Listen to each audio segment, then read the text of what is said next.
یہ زمانہ، یہ تغیرات، یہ چیلنجز سب اپنی جگہ ہے، لیکن اگر اللہ کی مدد آ جائے تو پھر ان اللہ علی کل شیء قدیر، وہ ہر چیز پر قدرت رکھتا ہے، وہ اسباب پیدا کرے گا۔ ہم کو بڑھنا چاہیے اس کی مدد کے ساتھ، اس سے دعا کرتے ہوئے کہ پروردگار عالم یہ عظیم فریضہ، یہ ذمہ داری، یہ مجھے اس قابل بنا، جیسا کہ چوتھے امام نے دعا کی کہ میں اس ذمہ داری کو پورا کر سکوں۔ ہمیں کوشش کرنا چاہیے، ہم جو فرش عزا پر آ رہے ہیں، تعلیمات اہل بیت کو سامنے رکھنا چاہیے کہ وہ ہمیں کس طرح سے گائیڈ لائن پرووائڈ کر رہے ہیں، اور اس در سے جڑے رہنا چاہیے۔ کیا سکھاؤ؟ معصوم کہتے بچوں کو کیا سکھاؤ؟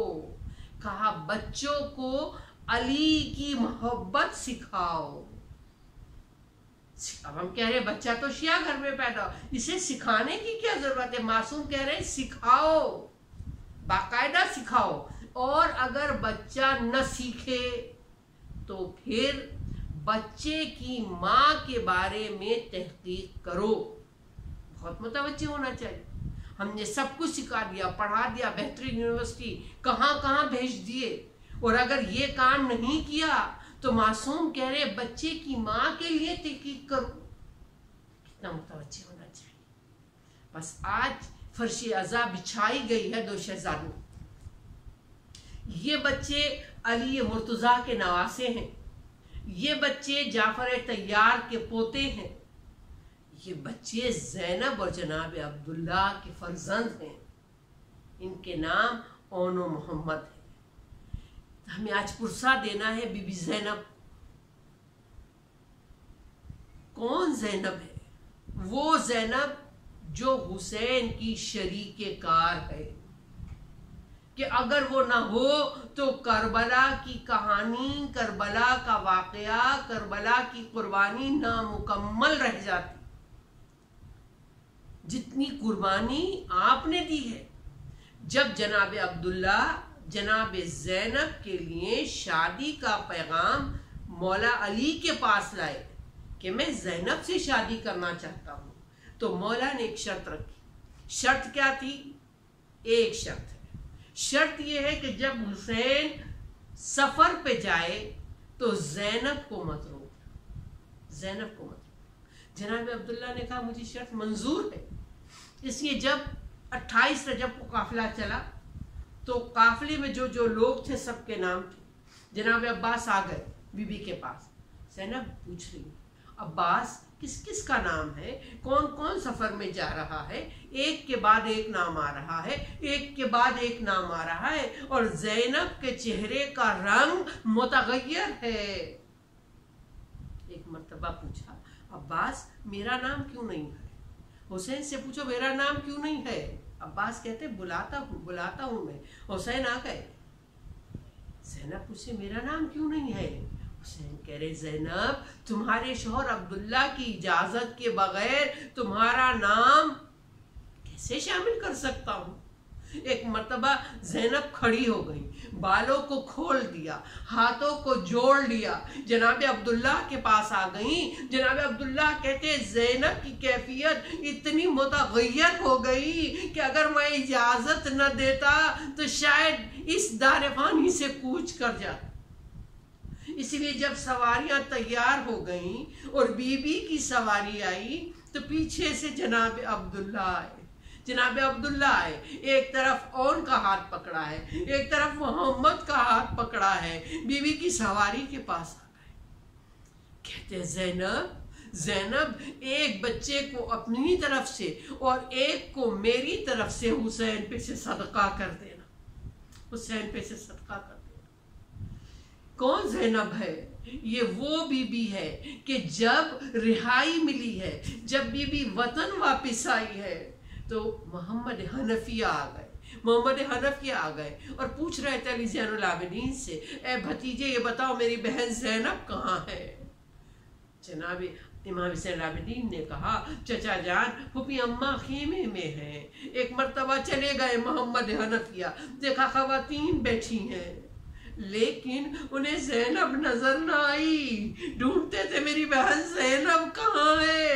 جب یہ کہا ایک مرتبہ شہزادی نے آواز دی اے میرے بھائی بہن کو نہیں پہچانا. ایک مرتبہ محمد حنفیہ نے کہا ارے زینب یہ تم ہو. جناب زینب کی بہت قربانی ہے بی بی کی. کہتے ہیں جب رہائی ملی تو سارے سر آئے ہیں اور بیویوں نے اپنے اپنے وارثوں کے سر لیے ہیں اور بیویوں نے گریہ کیا ہے. لیکن دو ننھے سر ایک طرف تھے. عورتیں پوچھتی تھی ارے ان بچوں کی ماں نہیں ہے. اور زینب کہتی تھی ارے میں اپنے بچوں کو روں یا میں اپنے بھائی کا ماتم کروں. سلام ہو بی بی پہ. جب روز عاشور آ گیا اور قاسم کا تن پائمال آ گیا خیمے میں تو ایک مرتبہ انہوں محمد آ گئے. ماں کے پاس آ گئے. کہا اماں ہم سلام آخر کے لیے آئے ہیں. زینب کہتی ہے بہت دیر کر دی بیٹا صبح سے منتظر ہوں. کہا مامو جان اجازت نہیں دیتے. زینب کہتی مایوس نہیں ہو جاؤ اجازت مانگو. بچے آ گئے بیٹھ گئے قدموں میں. مامو جان رن کی اجازت دے. حسین کہتے بچوں تمہارا باپ ضعیف ہے مدینے میں منتظر ہے. ارے تمہاری ماں میرا ماتم کرے گی یا تمہارے لیے آنسو بہائے گی. بچوں جاؤ خیمے میں آرام کرو. ایک مرتبہ بچے آتے ہیں اماں مامو جان اجازت نہیں دیتے. زینب بچوں کو بلاتی ہیں تیار کرتی ہیں. پھر فضہ کو آواز دیتی ہیں فضہ ذرا حسین کو بلا لا. حسین آ جاتے ہیں. زینب ایک طرف سے ان کا ہاتھ پکڑتی ہیں دوسرے میں محمد کو لیتی ہیں. حسین کے نزدیک آ جاتی ہے. کہتی ہیں میرے ماں جائے یہ قلیل سی قربانی.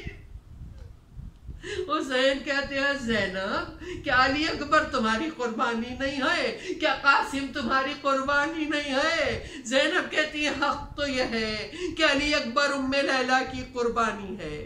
قاسم ام فروہ کی قربانی ہے. میری طرف سے یہ قلیل قربانی. حسین اجازت دیتے ہیں. بچے رن میں جاتے ہیں. ایک مرتبہ فوج اشقیہ گھیر لیتی ہے. بچے کم سن ہیں.